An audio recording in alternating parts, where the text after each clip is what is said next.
the dust of forgotten deserts, beneath the roots of ancient forests, and under cities that no longer have names, lie the bones of empires that history abandoned. Empires that were once vibrant, proud, and powerful, now shadows, echoes, whispers in the soil. We know their conquerors. We've built monuments to their destroyers. But what of those civilizations that left behind no legends? What of the peoples whose stories were never written, or worse, deliberately erased? This is the story of those who vanished, not in fire, but in silence. History is not a complete record. It's a mosaic of what survived, curated by the victors, the literate, the dominant, and so much has been lost. The archives of the world are filled with gaps, lost languages, buried cities, ceremonies performed for gods we can no longer name. Thousands of years of culture, belief, and wisdom, scattered like dust before the winds of time. But some traces remain. A gold figurine beneath a mountain lake, a shattered tablet in a ruined temple, a tomb frozen in permafrost. Archaeology is a conversation with ghosts, and this journey is our seance. Who were the Scythians? These fierce nomads of the steppes, who painted their skin, buried their dead in monumental kurgans, and rode like shadows across Eurasia. Who were the Hittites? Masters of iron, diplomats of the Bronze Age, forgers of the first great treaty with Egypt, builders of cities in the Anatolian highlands. Who were the Elamites? Silent rulers of Iran's first kingdoms, speakers of a language we still can't classify. Artists whose work predates the Persian Empire. And who were the Muisca, high in the Andes, worshippers of sacred lakes, creators of the El Dorado ritual, casting gold into water not for greed, but for gods. They were kingdoms of memory, civilizations swallowed by time, not because they were unimportant, but because no one was left to tell their tale. History is a conversation with absence. It is what we choose to remember and what we choose to forget. Some empires burned bright in the chronicles of their enemies. Others simply faded when their last story was spoken. And in that silence lies a truth.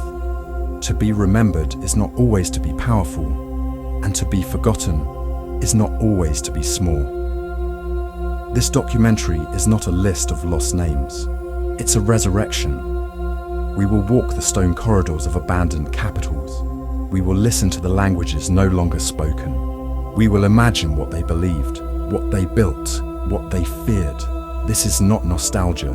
This is not fantasy. This is reclamation. Because these people mattered.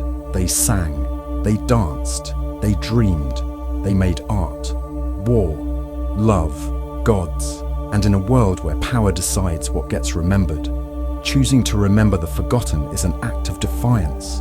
Some were swallowed by nature, jungles that choked stone, ice that sealed tombs for millennia, mountains that hid whole cities from the world's gaze.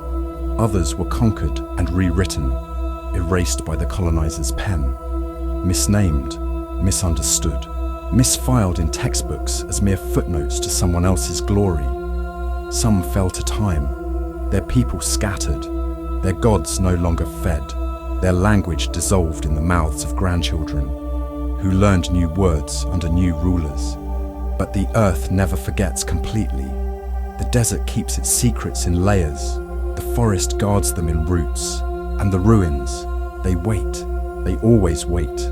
We have learned to listen to silence, to brush dust from tablets and bones, to translate the weight of a spearhead, the curve of a buried road, the pigments on a funerary mask.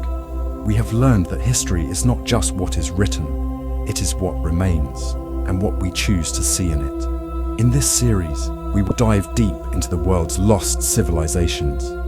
Not the Mayans, not the Romans, not the Chinese dynasties, not those whom history has already canonized, but the nearly lost, the nearly invisible, the ghost empires, the Scythians, the Hittites, the Elamites, the Muisca. We cannot revive them, but we can remember them.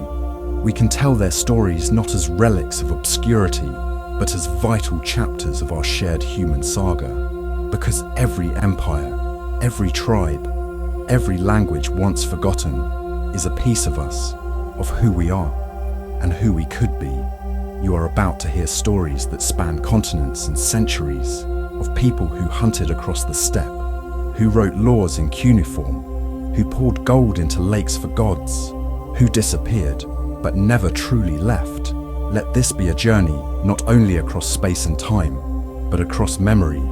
We will follow their ruins, read their artifacts, reconstruct their beliefs, and ask the question no textbook dares. What happens when the past is no longer remembered, and who gets to decide what survives? These are the ghost empires, and this is their story.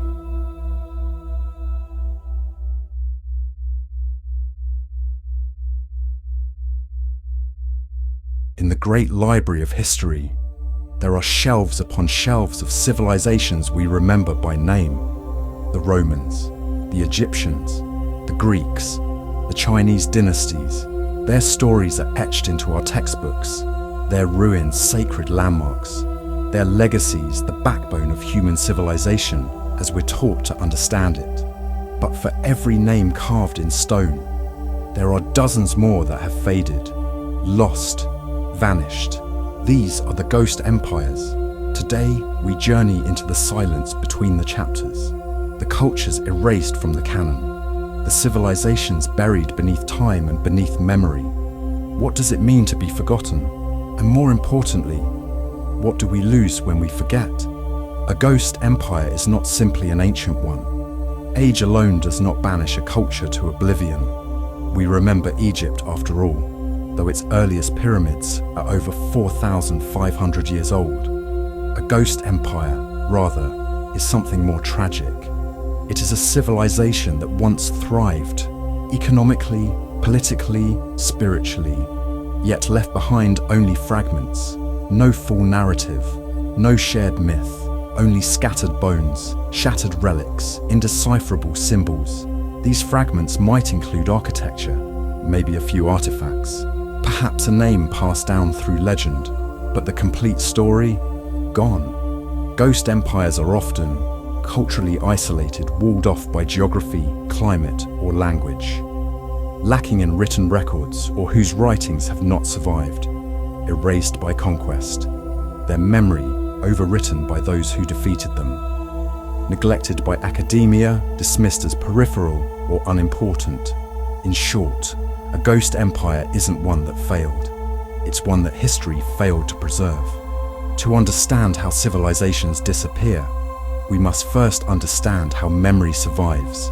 History is not neutral. It's not a mirror. It's a filter, a storyteller with its own agenda. We remember through writing, laws, chronicles, religious texts, through material things, monuments, tools, temples, through voices, myths and legends, songs, oral histories, and through transmission, when cultures pass their legacy onto others through trade, war, migration. But when those systems break down, when libraries burn, when languages die, when no one passes on the story, the culture vanishes. Legacy isn't just what a civilization leaves behind. It's what survives long enough to be seen again.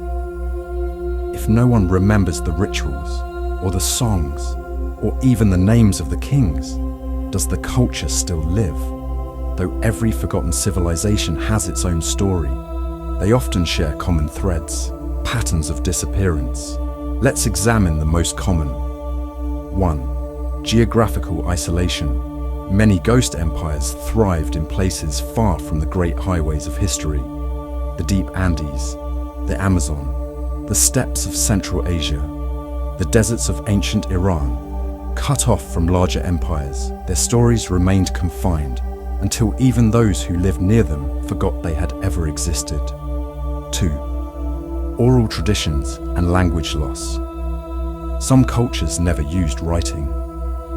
Instead, they sang their histories, they spoke their cosmologies, they remembered through performance and ritual. But oral memory is fragile. When elders die, when languages are outlawed, when traditions are banned, the past vanishes. The Muisca of Colombia are a prime example. Their myths, ceremonies, and complex cosmology were passed down by word of mouth. But the Spanish did not listen. They wrote their own version, and that's mostly all we have left. 3. Colonization and cultural suppression. Colonization doesn't just conquer land, it conquers memory. Language is replaced. Religions are outlawed. Temples are desecrated or repurposed. The Elamites, for instance, were once a vibrant force in ancient Iran. But as Persian and Assyrian powers rose, the Elamites were absorbed, their language replaced, their stories forgotten. 4. Ephemeral architecture. Many civilizations didn't build with stone. They lived in forests, or nomadic camps, or river valleys where wood and mud eroded with time.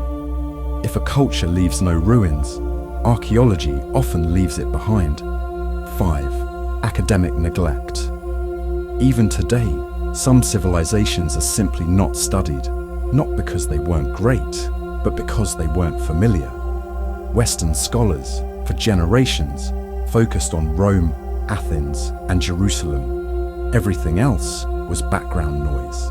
Add in lack of funding, language barriers, and geopolitics, and whole chapters of human history go unread.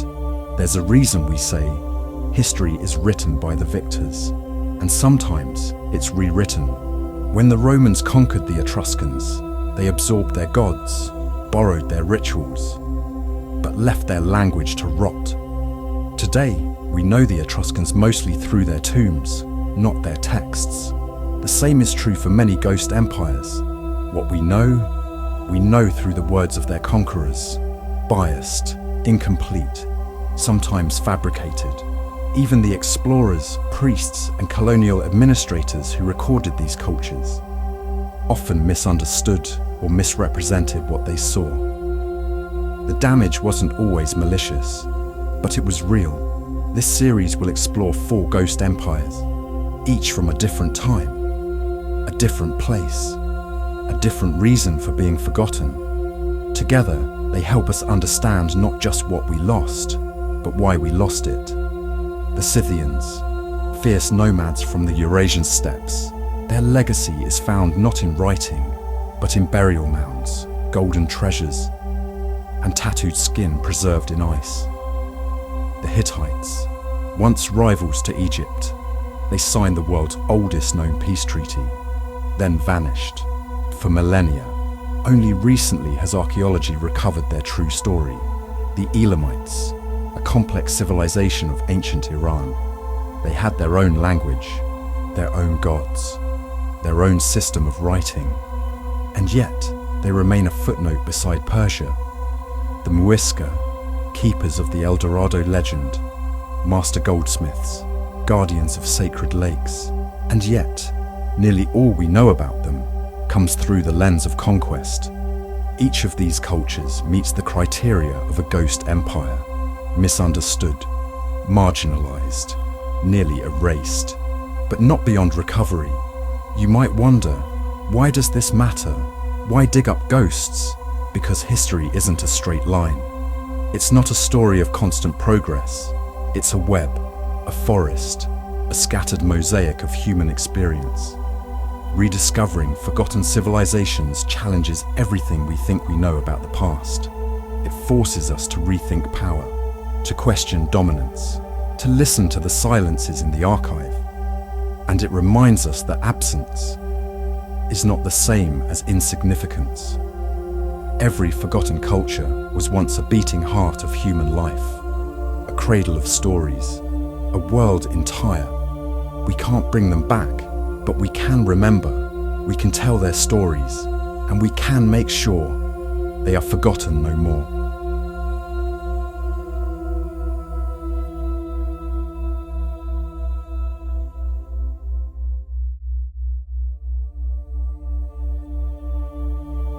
Across the windswept plains of Eurasia, before Rome was an empire, before Persia became mighty, Before Alexander dreamed of conquest, there were the Scythians, riders, wanderers, warriors wrapped in gold and myth.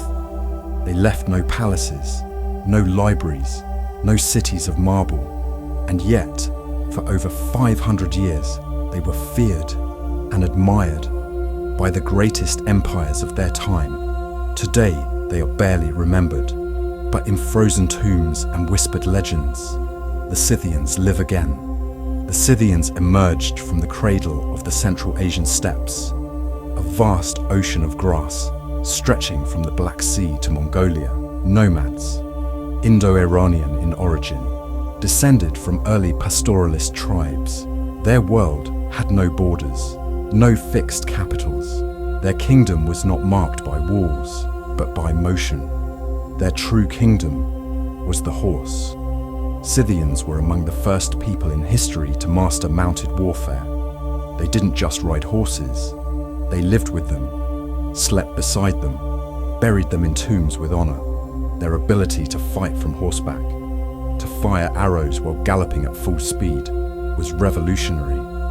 To the settled peoples of the ancient world, they were ghosts of the plains, everywhere and nowhere.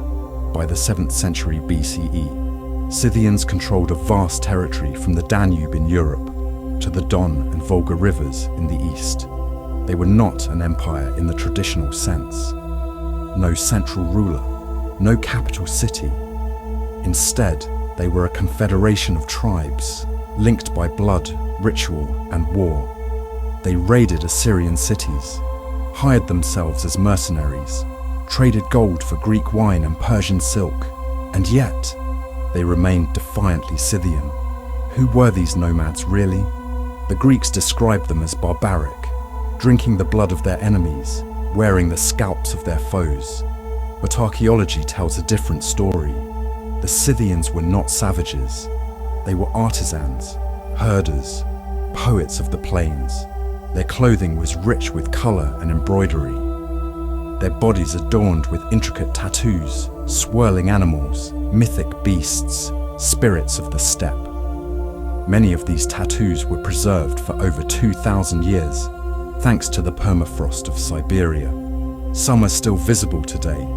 They buried their dead in kurgans, monumental mounds filled with treasures, weapons, and sacrificed horses. A Scythian burial was not an ending. It was a statement, a display of power and devotion to the afterlife. Some tombs held women buried with weapons, armor, battle wounds, and this was no anomaly. Greek historians like Herodotus were stunned by Scythian women. Some fought, some ruled, some lived in matriarchal clans. To outsiders, they were Amazons. To the Scythians, they were simply part of the tribe. In this world, gender was fluid. Roles were earned, not assigned. If you could ride, if you could fight, if you could lead, you had a place. The Scythians were not conquerors in the traditional sense, but they were formidable warriors. They perfected the composite bow, short, deadly, ideal for horseback. Their arrows were light and fast, designed to harass, confuse, and bleed an enemy. They fought with guerrilla tactics, hit-and-run raids, psychological warfare. When the mighty Persian king Darius the Great invaded Scythian territory, he found nothing to conquer. No cities to burn, no roads to take, no king to capture. The Scythians simply vanished into the steppe, burning pastures, hiding water wells, luring the Persians deeper and deeper, until the army, exhausted and starving, retreated. Even the Greeks, who often mocked barbarians, held the Scythians in a kind of awe. They mythologized them, wove tales of Amazonian queens and warrior kings, linked them to the gods. In art, Scythians appear as fierce archers, cloaked in patterned tunics, both exotic and powerful. In truth, the Scythians weren't mythical. They were human, vulnerable, complex, but they understood how to weaponize mystery, and that made them legendary. For centuries, we knew the Scythians only through the biased lens of their enemies. But then, the ice spoke. In the Altai Mountains of Siberia, archaeologists uncovered frozen kurgans, perfectly preserved burial mounds sealed in permafrost for over 2 millennia. Inside were warriors still clothed, horses still bridled, gold still gleaming. These discoveries shattered the stereotype. The Scythians weren't ragged nomads, they were artists. Their goldwork is among the finest in the ancient world, jewelry shaped into stags, eagles, panthers, and hybrid beasts. Delicate, stylized, symbolic.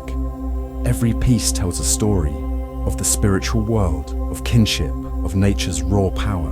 We found wooden combs with mythic carvings, silk garments dyed with rare pigments, weapons decorated with classon, and most haunting of all, we found tattoos, swirls of ink on leathery skin, as vivid as the day they were drawn. The frozen dead had returned to speak, and their story was richer than we imagined. So what happened? How did these titans of the steppe disappear? The answer is, they didn't vanish overnight. They faded. The Scythians weren't conquered in a single battle. They weren't crushed by an empire. Instead, they were absorbed by other nomadic powers, the Sarmatians, the Alans, the Huns. Some intermarried, some migrated, some simply changed. The steppe rolls on, and cultures are like clouds across its skies, shifting, blending, dispersing. But echoes of the Scythians remain, in folklore, in language, in the DNA of millions. They shape the tactics of later horse nations, the Mongols, the Turks, the Cossacks. They gave us legends, and questions, and beauty buried in the frost. The Scythians were never meant to be statues in marble halls. They were meant to move. Their empire was not a place, but a way of life, one of motion, adaptation, elegance in simplicity.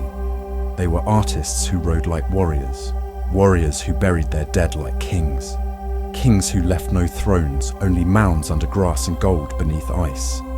And in that silence, they whisper still.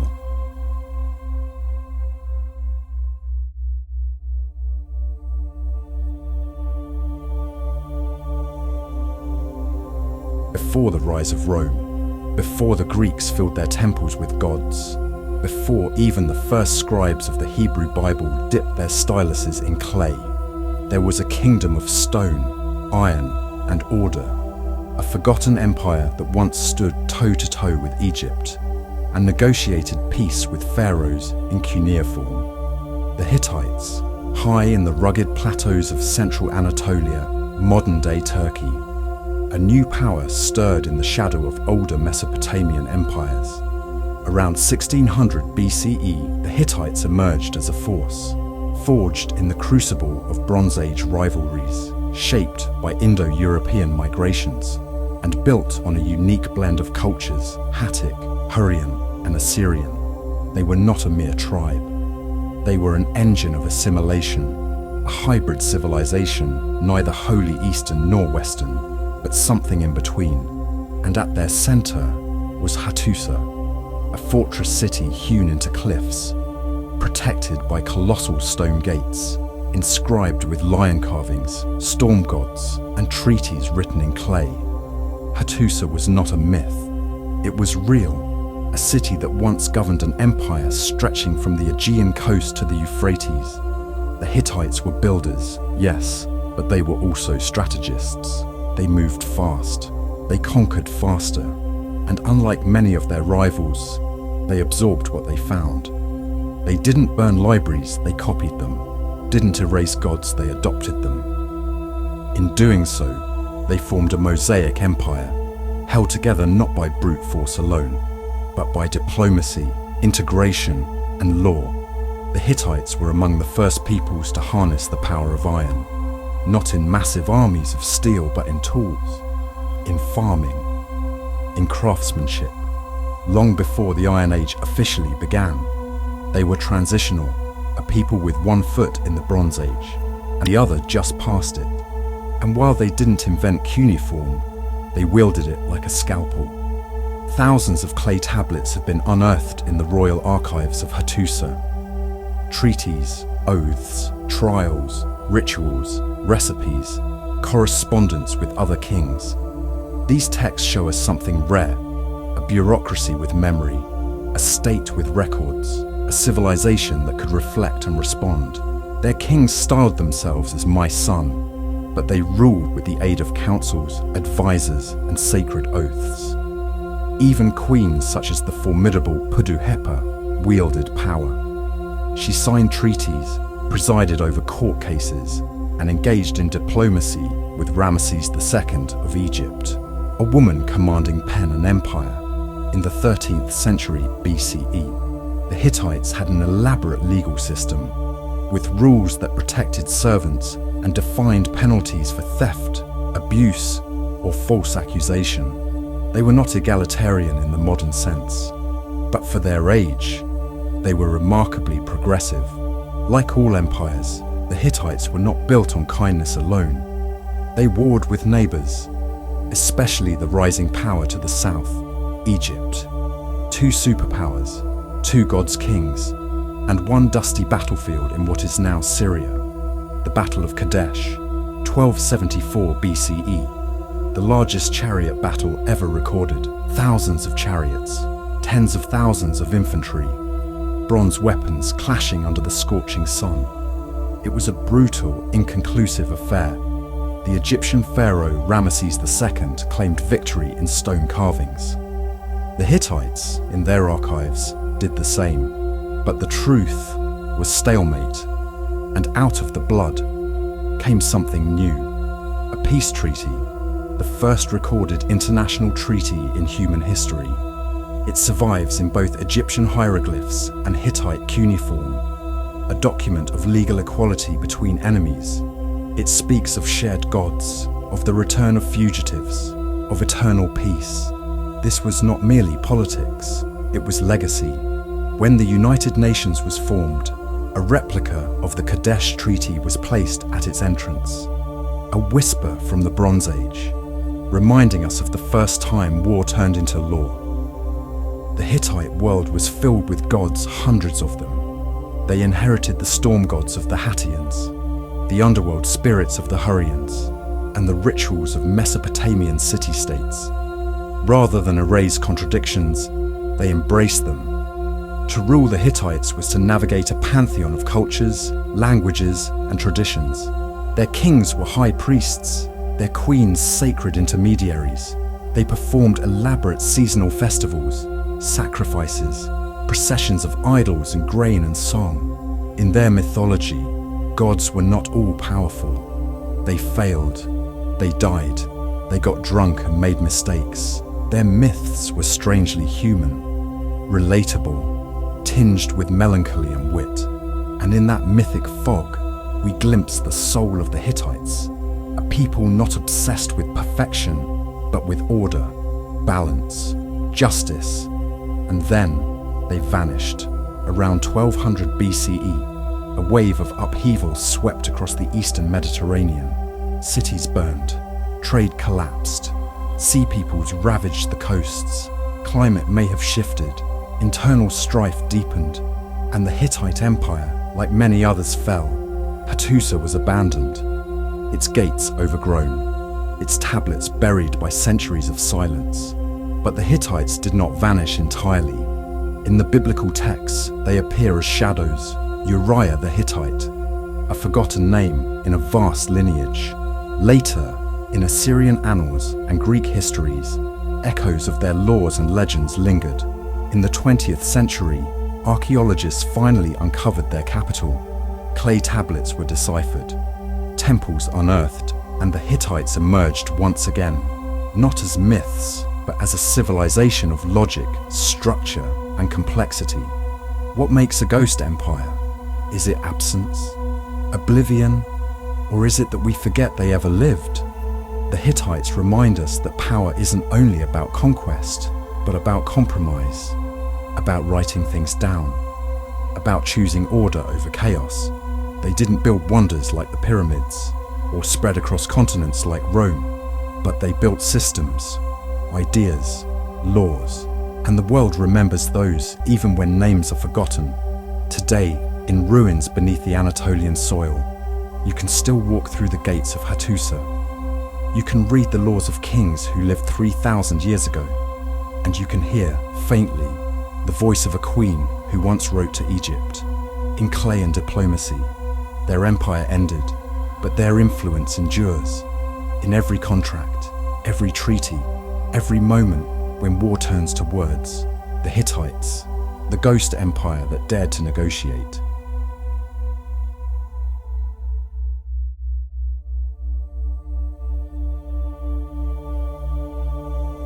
Long before the Persian Empire ruled from Persepolis, before Cyrus the Great redrew the map of the ancient world, there was a kingdom strange, stubborn, and almost forgotten, rising from the shadows of the Zagros Mountains. The Elamites. For over 2,000 years, they stood on the edge of Mesopotamia, trading, raiding, and resisting. But today, their name is barely spoken.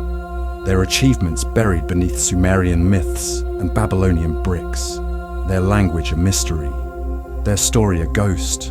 But the Elamites were real, and they were powerful. To find Elam, we must journey east of the Tigris River, beyond the well-mapped floodplains of Sumer and Akkad, into the foothills of what is now southwestern Iran. Here, nestled between mountains and fertile valleys, the Elamites built one of the oldest civilizations in the world. They called it Haltamti, the High Country. We call it Elam from the Akkadian word for highland. Elam's cities Susa, Anshan, and Awan predated even Babylon, and Susa would later become one of the great capitals of the Persian Empire. But in Elamite hands, it was already something special, a place of ziggurats and silver, of rituals and rivalry. They didn't copy Mesopotamia, they competed with it. Elamite culture was both similar and alien to their Western neighbors.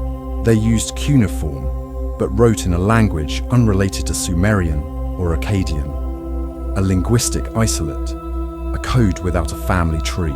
To this day, Elamite remains only partially deciphered, a language that whispers but never shouts. Elamite art is subtle and haunting. Where Mesopotamian carvings emphasize dominance, Elamite reliefs feel more introspective, stylized animal forms, ornate ceremonial axes, quiet depictions of worship.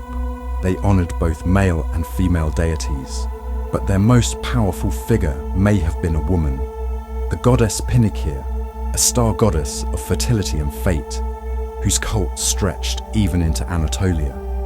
Elam's religion was rooted in duality, sacred mountains and valley temples, the sun and the stars, men and women, both holding divine power. And this was reflected in their politics. Elamite kings often ruled with their queens. Some dynasties were matrilineal, tracing power through the mother's line.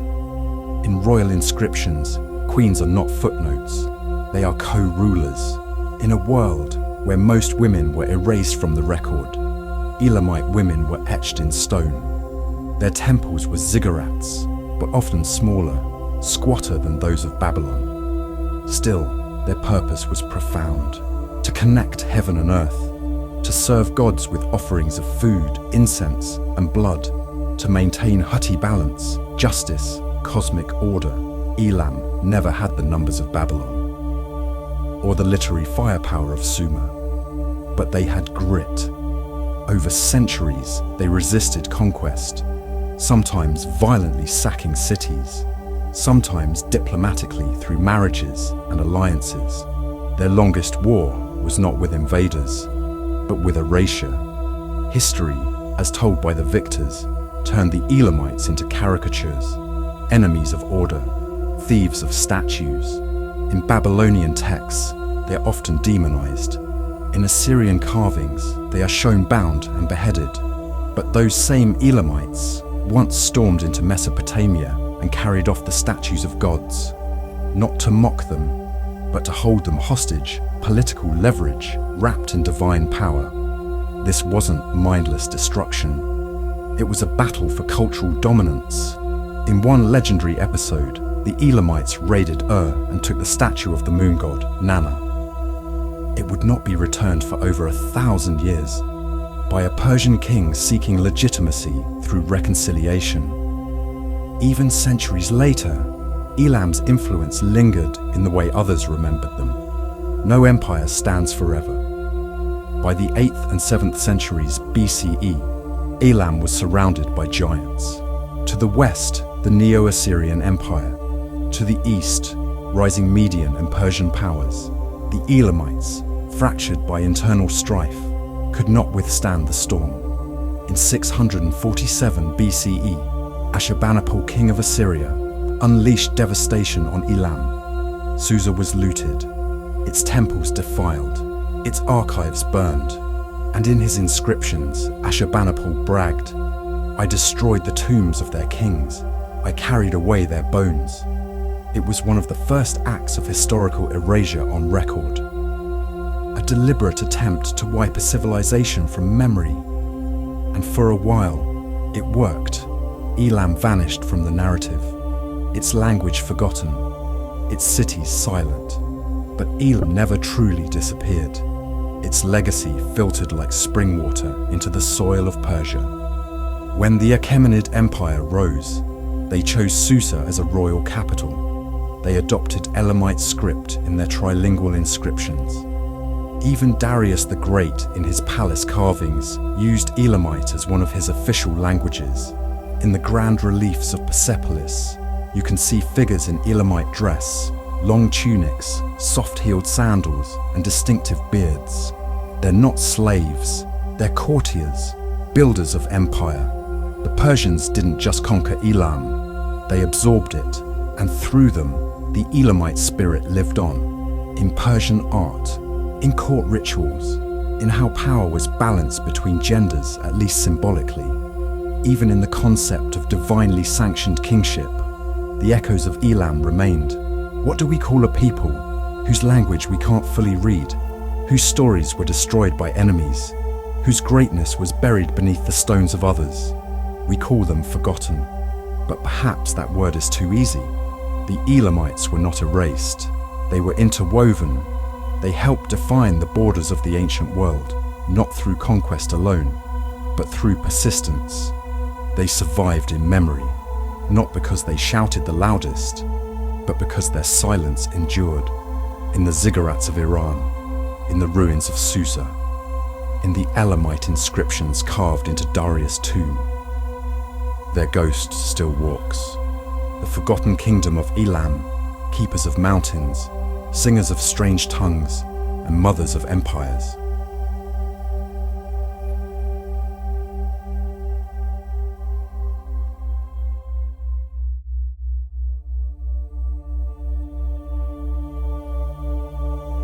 In the high plateaus of the Colombian Andes, cradled by mist and altitude, a people once lived in harmony with gold, water, and sky. They were not an empire. They didn't build pyramids. They left behind no stone cities swallowed by jungle. But their story would haunt the imaginations of conquerors for centuries, because the Muisca were the origin of a legend. El Dorado. The Muisca didn't rule from a throne of stone. They ruled from lakes, from valleys surrounded by cliffs, where the clouds would roll across the earth like waves on the ocean. Their homeland was the Altiplano Cundiboyacense, a vast, cool, fertile plateau in modern-day Colombia. Here, they built something rare, a confederation of autonomous chiefdoms, linked by trade, shared ritual, and language. They called their land Bachui's Womb, a sacred geography shaped by myth and water. Two main centers emerged, Hunza in the north and Bacata in the south, each governed by a powerful chief, the Zac and the Zipa. Unlike the centralized states of the Incas or Aztecs, Muisca society was networked, flexible, distributed, yet highly organized. They had no standing army, no codified empire, yet they managed complex systems of trade, tribute, and spiritual authority. The legend of El Dorado doesn't begin with a place. It begins with a man, a ritual, a body, naked, covered in gold dust, standing at the edge of a sacred lake, surrounded by fire, music, and silence. This was the Gilded One, the newly crowned Zipa of Bakata. As dawn broke over Lake Guatavita, he would step into a golden raft, carrying treasures, emeralds, gold, and sacred offerings. Then he would wade into the water. The treasures would be cast into the depths, and the golden man would cleanse himself in the sacred lake. This was not spectacle.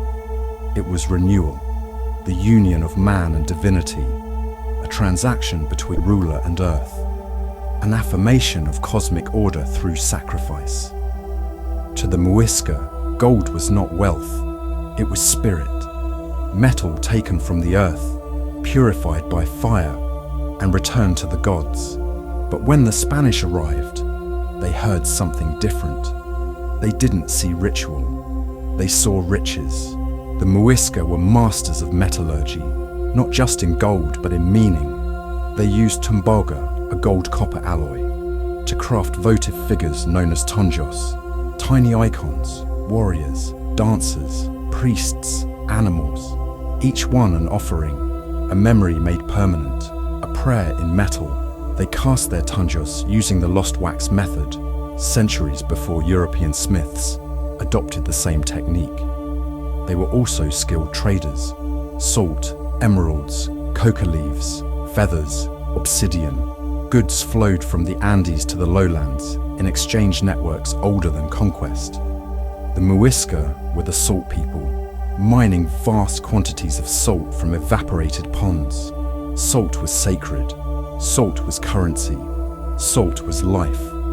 Their religion centered on solar deities and fertility spirits. The goddess Chia, who ruled the moon, the god Su, who brought the sun, and Batchue, the mother of humanity, who rose from Lake Iguaque with a child in her arms. For the Muisca, lakes were portals, mouths of the earth that spoke with the sky. And through these portals, they offered their gold. The Spanish came in 1537, led by Gonzalo Jimenez de Quesada, not through planning, but by accident. They were searching for the Magdalena River's source. What they found was highland wealth, layered in salt, emeralds, and legend. At first, the Muisca resisted. They tried negotiation, tribute, delay, but within a few short years, their leaders were captured, their lakes plundered, their temples destroyed, and their gold melted, smelted, sent across oceans to fuel foreign wars. In a cruel twist, even Lake Guatavita, the sacred epicenter of their greatest ritual, was drained by colonizers, first by hand, then with dynamite, all to reach the treasure at the bottom. They recovered a few golden objects, but never what they hoped for, because the real treasure was never the gold, it was the meaning behind it. The Muisca were not wiped out. They endured in fragments, in families, in forgotten corners of the Andes. Though their political system was crushed, their language, Muiscubun, survives in part. Their stories echo in Colombian folklore. Their rituals once outlawed are now being revived by descendants and scholars. Modern Muisca communities exist today, asserting their heritage, reclaiming their sacred sites, reviving traditional crafts and ceremonies. And archaeologists continue to dig, both in soil and in archives, reconstructing a past that was never lost, only ignored. In 1969, a stunning artifact was found in a cave near Bogota, a golden raft, a miniature depiction of the El Dorado ceremony. It had survived conquest, looting, and centuries of neglect. And there it was, a Zipa surrounded by his priests, floating above a sacred lake, forever enshrined in gold. This was the real El Dorado, not a city of gold, but a people who believed that gold was meant to be given away. The Muisca remind us that myth is not always false. Sometimes it is a distorted memory of truth. A gilded man, a sacred lake, a kingdom of trade, salt and ceremony. They were never lost, only misread. And in the wind over Guatavita, you can still hear the chant of the priests, The whisper of gold meeting water, the hush of a world balanced on ritual. The ghost of El Dorado is not a treasure, it is a culture.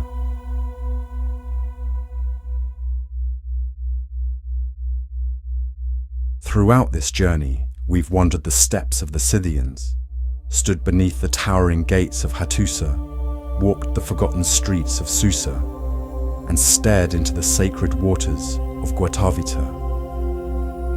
Each of these civilizations, unique in language, origin, and worldview, has nonetheless shared the same fate. They were forgotten, but forgotten by whom? And why? What ties these ghost empires together is not just their obscurity, but how that obscurity was created. History is not a neutral record. It is shaped by power, by perspective, and by preservation. Some societies vanish because their cities fall, others because their stories do. What we call history often depends on what survives: written records, monumental architecture, artifacts made of stone or gold, and most of all, the interpretation of later civilizations. Take the Hittites. For centuries, they were known only by a handful of vague biblical references, until archaeologists unearthed their capital and cracked their language. They existed only as a mystery footnote in someone else's chronicle. The Scythians? Much of what we know comes not from themselves, but from Greek historians, who viewed them as barbarians, nomadic curiosities living beyond the edges of the civilized world. The Muisca? They had no writing system, and so their conquerors rewrote their story, literally, in ink and steel. And the Elamites? Their language was unrelated to any major surviving tongue. They vanished, not just from geography, but from comprehension. So what do these civilizations have in common? Not geography, not language, not politics. They share a structural vulnerability in the historical record. They existed on the periphery of dominant empires, or were later absorbed by them. They had oral traditions rather than written ones, or their scripts were rare, isolated, or undeciphered. They were conquered, and their conquerors rewrote the past in their own image. There's a simple truth: those who write history decide who matters. Literally, if a culture does not write, or its writing does not survive, its memory becomes fragile. Consider this: Homer wrote of Troy, and whether myth or memory, it preserved a story. But how many Troys went unrecorded? How many cities, peoples, lineages, erased by time not because they were unimportant, but because no one wrote their names? It's not just about writing, it's about access to the tools of preservation: libraries, literacy, ink, papyrus, codices. A class of scribes or scholars. Civilizations like Egypt, Rome, or China had strong textual traditions. They codified their laws, their religion, their dynasties. But oral cultures, or those whose records were fragile or burned, they were vulnerable not to war alone, but to oblivion.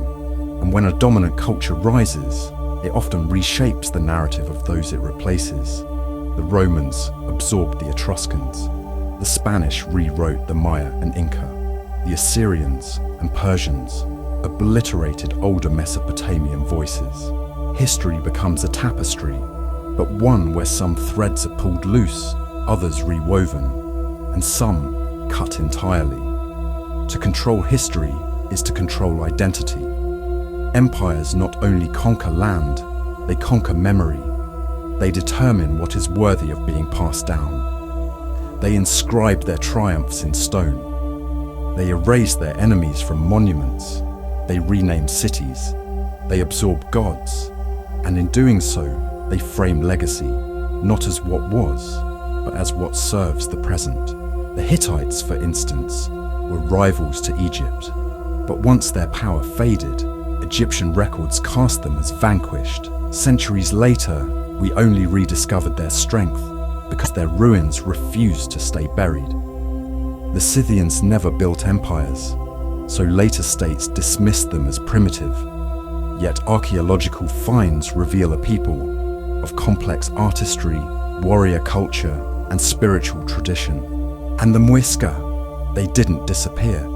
They were overwritten. The Spanish called them savages, yet it was the conquerors who drained their lakes, melted their gold, and silenced their rituals. So much of this comes down to a simple distinction: oral history versus written history. Oral history is fluid. It adapts. It's carried in songs, stories, dances, and ceremonies. It can encode deep truths, but it is also vulnerable to disruption. Conquest, disease, forced assimilation, all can sever the living chain of memory. Written history, by contrast, is static. Once written, it can survive centuries in silence. A scroll buried in the sand, a stone tablet tucked beneath rubble, a codex hidden in a monastery. It can be rediscovered, translated, resurrected. But what of peoples who never wrote, or whose writing cannot yet be read? They depend on others, archaeologists, anthropologists, linguists, to speak for them. And sometimes those voices come too late. In the end, what makes a ghost empire is not that it didn't matter, but that it didn't control its own afterlife. It lived, it breathed, it built, it believed. But in the great library of civilization, its pages were torn out, or never written. Yet the story doesn't end there, because today we are piecing those pages back together. We are learning to listen to ruins, to legends, to DNA, to gold buried in lakes. The past doesn't disappear, it whispers, and if we listen carefully, the ghost empires speak again.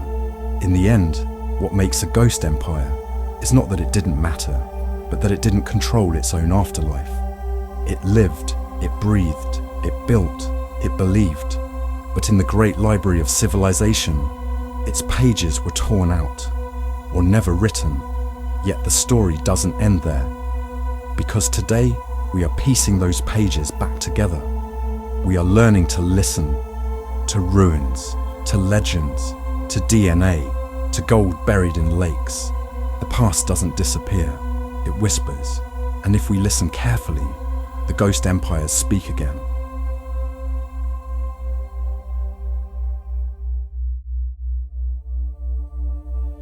They were called forgotten, lost, vanished into dust and silence. But the truth is, they never truly disappeared. They lived in the earth, in the myths, in the gold we buried and the names we whispered. And now they are returning. Across the world, the ghost empires are waking, and the living are listening. It begins slowly. A golden artifact pulled from a lake, a burial mound reopened, a city rediscovered beneath a farmer's field.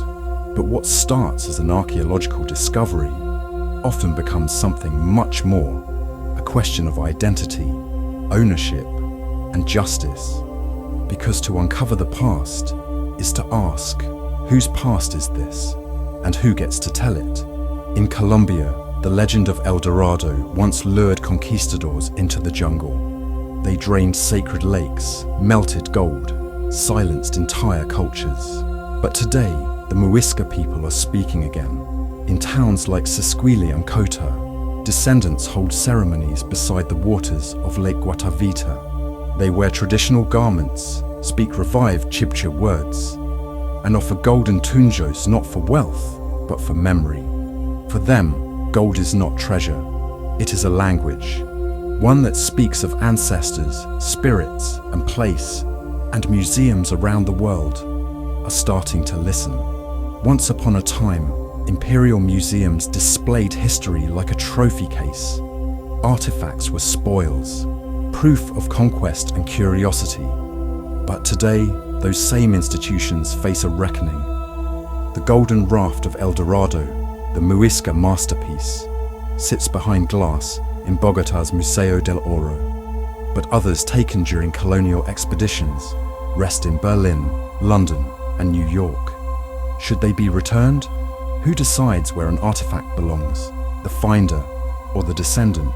This debate isn't just about objects, It's about recognition. Returning a tunjo is an act of restitution. Returning a funerary mask is returning an ancestor. Returning a voice is returning a people to history. In Turkey, the question is just as potent. The Hittites, once dismissed as biblical myth, are now claimed as national heritage. Their capital, Hattusa, is a UNESCO site. Their script taught in schools, their image embedded in Turkish identity as a way to say, we were always here. But that pride too comes with complications. Is modern Turkey the heir of the Hittites? Or do those ancient kings belong to another age, another people? When a lost culture is rediscovered, its memory becomes a battleground between politics and history, between past and present. Memory is not neutral. It is shaped by power. To remember is to assert identity. To forget sometimes, deliberately, is to control the story. In Iran, the Elamites are largely absent from national memory, overshadowed by the grandeur of the Achaemenids. Their cities lie silent in schoolbooks and monuments, yet their influence is undeniable.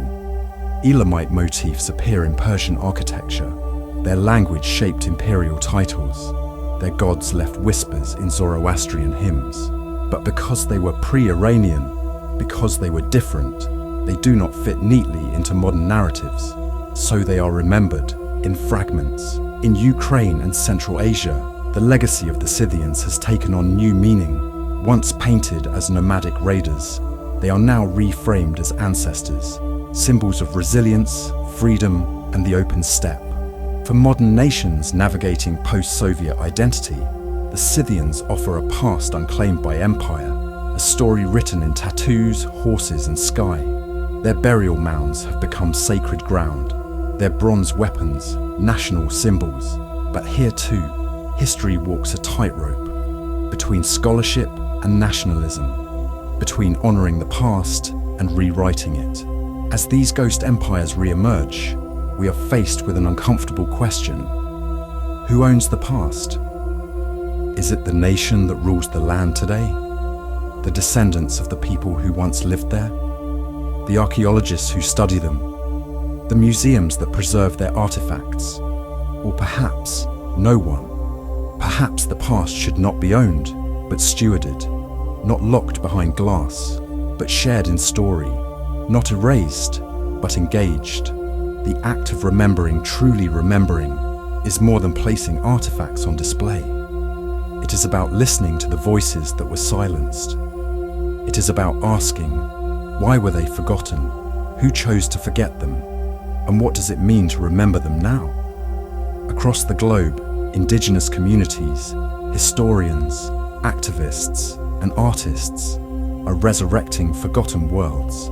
They are teaching children in lost languages. They are reviving ceremonies, retelling myths, renaming mountains. They are rebuilding the bridges between past and present.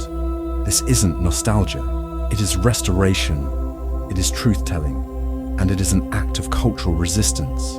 Empires fall, but stories do not have to. The Scythians still gallop through the minds of poets. The Hittites speak in stone and treaty.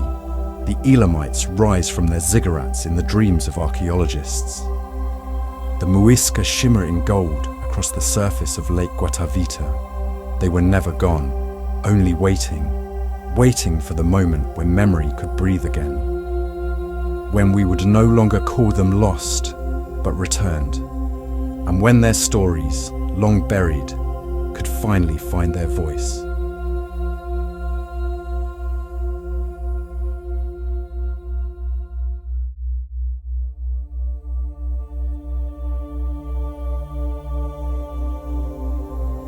Some silences are loud, and some are chosen. Behind every story we tell about the past, there is another that was silenced, a version of history that was never written down, never taught, never remembered. This is not an accident. It is a pattern. We like to think of history as truth, as the careful record of what happened. But history is not the past. It is the story we tell about the past. And stories are told by someone. written by someone. Shaped by the priorities, the fears, the pride of those who hold the pen. This is the study of historiography, not just what happened, but who decided which parts were worth writing down. When you open a textbook, what you see is not a full picture, but a curated one. We remember Rome because Rome wrote. We remember Babylon because they baked their knowledge into clay. We remember Greece because its ideas were preserved, translated, taught, but the peoples who carved their lives into wind and water, who sang their history instead of chiseling it, who passed knowledge from elder to child, they are harder to trace, because their memory lived in breath, not ink, in performance, not paper, and breath can be silenced. We imagine the past as something solid, ruins, monuments, scrolls, tablets, but history is fragile. It burns, it crumbles, it disappears in an instant. Think of the Great Library of Alexandria, a fire whose smoke erased thousands of years of thought. Think of Baghdad in 1258, where Mongol floods turned libraries into pulp. Now think smaller. A village elder dies before telling the next generation a story. A war displaces an oral community. A colonizer bans a native tongue. No fire needed, just time and neglect. Entire civilizations have been lost this way. The Scythians wrote almost nothing. The Muisca kept no alphabet. The Elamite language remains only partially decoded. And even the Hittites, though literate, vanished until we rediscovered their tablets in the 20th century. The silence around them was not just coincidence. It was constructed. Empires do not merely conquer land, they conquer narrative. To dominate a people, you erase their story, burn their temples, ban their customs, rename their mountains and rivers, replace their gods with yours, turn their myths into curiosities, make their memory seem primitive, irrelevant, extinct, and then you write the history that survives. In Latin America, the Spanish dismantled indigenous codices, entire libraries of Aztec, Maya, and Andean knowledge destroyed, priests lit bonfires of bark paper books, whole cosmologies vanished in smoke. The Muisca had no books to burn, but their memory was rewritten just the same, turned into legend, reduced to the gold they left behind. El Dorado, not as sacred ritual, but as treasure map. What empire couldn't steal, it buried. What it couldn't understand, it silenced. In the Middle East, empires layered over empires. The Elamites gave way to the Persians, who gave way to Greeks, Arabs, and Ottomans. Each step forward left others in shadow. Elamite inscriptions were forgotten, overwritten, recycled as building blocks. Their cities renamed, their history absorbed into someone else's narrative of greatness. The fragments that remain are like teeth scattered in sand, recognizable, but mute. Even in modern retellings, the silence continues. Look at which cultures receive film adaptations, museum wings, UNESCO funding. Look at which are left to footnotes, mispronunciations, or exotic displays behind glass. Even the language we use matters. Lost tribes, primitive peoples, vanished civilizations, all phrases that remove agency, that turn real human beings into echoes, mystery rather than memory. But history is not finished. It can be revised, recovered, reclaimed. Today, scholars, archaeologists, and indigenous voices are challenging the old silences. They are digging deeper, not just for objects, but for context. They are asking what stories were left out, what knowledge systems were dismissed, what truths have we ignored because they didn't fit the story we wanted to tell. Digital archives are bringing lost scripts to light. 3D scans resurrect broken tablets. AI deciphers dead languages. Descendants carry oral traditions into podcasts and classrooms. The past is not static. It is alive, and it is fighting to be heard. But it is not easy. The damage was deep. The silence is long. Some voices may never return in full. Some will remain fragments. But even fragments can speak. A broken pot, a melody remembered, a whispered name. Each one is a spark. And together, they light the way out of the silence. What we forget says as much about us as what we choose to remember. And if we want to hear the ghost empires, we must ask harder questions about who wrote them out in the first place. History is not a mirror, it is a canvas, and some brushstrokes were never given the chance. It's time we listen for the voices behind the silence and give them space to speak again.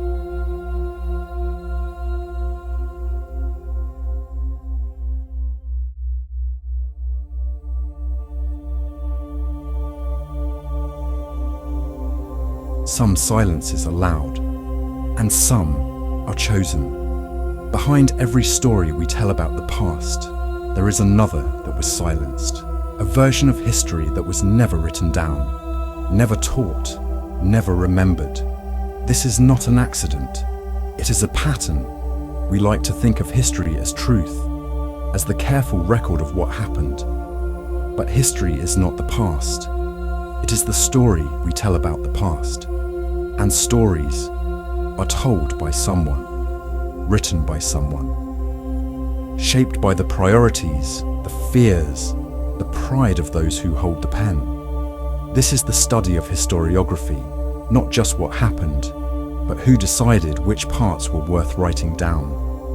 When you open a textbook, what you see is not a full picture, but a curated one. We remember Rome because Rome wrote. We remember Babylon because they baked their knowledge into clay. We remember Greece because its ideas were preserved, translated, taught. But the peoples who carved their lives into wind and water, who sang their history instead of chiseling it, who passed knowledge from elder to child, they are harder to trace because their memory lived in breath, not ink, in performance, not paper, and breath can be silenced. We imagine the past as something solid, ruins, monuments, scrolls, tablets, but history is fragile. It burns, it crumbles, it disappears in an instant. Think of the great library of Alexandria, a fire whose smoke erased thousands of years of thought. Think of Baghdad in 1258, where Mongol floods turned libraries into pulp. Now think smaller. A village elder dies before telling the next generation a story. A war displaces an oral community. A colonizer bans a native tongue. No fire needed, just time and neglect. Entire civilizations have been lost this way. The Scythians wrote almost nothing. The Muisca kept no alphabet. The Elamite language remains only partially decoded. And even the Hittites, though literate, vanished until we rediscovered their tablets in the 20th century. The silence around them was not just coincidence. It was constructed. Empires do not merely conquer land, they conquer narrative. To dominate a people, you erase their story, burn their temples, ban their customs, rename their mountains and rivers, replace their gods with yours, turn their myths into curiosities, make their memory seem primitive, irrelevant, extinct, and then you write the history that survives. In Latin America, the Spanish dismantled indigenous codices, entire libraries of Aztec, Maya, and Andean knowledge destroyed. Priests lit bonfires of bark paper books. Whole cosmologies vanished in smoke. The Muisca had no books to burn, but their memory was rewritten just the same, turned into legend, reduced to the gold they left behind. El Dorado, not as sacred ritual, but as treasure map. What empire couldn't steal, it buried. What it couldn't understand, it silenced. In the Middle East, empires layered over empires. The Elamites gave way to the Persians, who gave way to Greeks, Arabs, and Ottomans. Each step forward left others in shadow. Elamite inscriptions were forgotten, overwritten, recycled as building blocks. Their cities renamed, their history absorbed into someone else's narrative of greatness. The fragments that remain are like teeth scattered in sand, recognizable, but mute. Even in modern retellings, the silence continues. Look at which cultures receive film adaptations. Museum wings, UNESCO funding. Look at which are left to footnotes, mispronunciations, or exotic displays behind glass. Even the language we use matters. Lost tribes, primitive peoples, vanished civilizations. All phrases that remove agency, that turn real human beings into echoes, mystery rather than memory. But history is not finished. It can be revised, recovered, reclaimed. Today, scholars, archaeologists, and indigenous voices are challenging the old silences. They are digging deeper, not just for objects, but for context. They are asking what stories were left out, what knowledge systems were dismissed, what truths have we ignored because they didn't fit the story we wanted to tell. Digital archives are bringing lost scripts to light. 3D scans resurrect broken tablets. AI deciphers dead languages. Descendants carry oral traditions into podcasts and classrooms. The past is not static. It is alive, and it is fighting to be heard. But it is not easy. The damage was deep. The silence is long. Some voices may never return in full. Some will remain fragments. But even fragments can speak. A broken pot, a melody remembered, a whispered name. Each one is a spark. And together, they light the way out of the silence. What we forget says as much about us as what we choose to remember. And if we want to hear the ghost empires, we must ask harder questions about who wrote them out in the first place. History is not a mirror, it is a canvas, and some brushstrokes were never given the chance. It's time we listen for the voices behind the silence and give them space to speak again.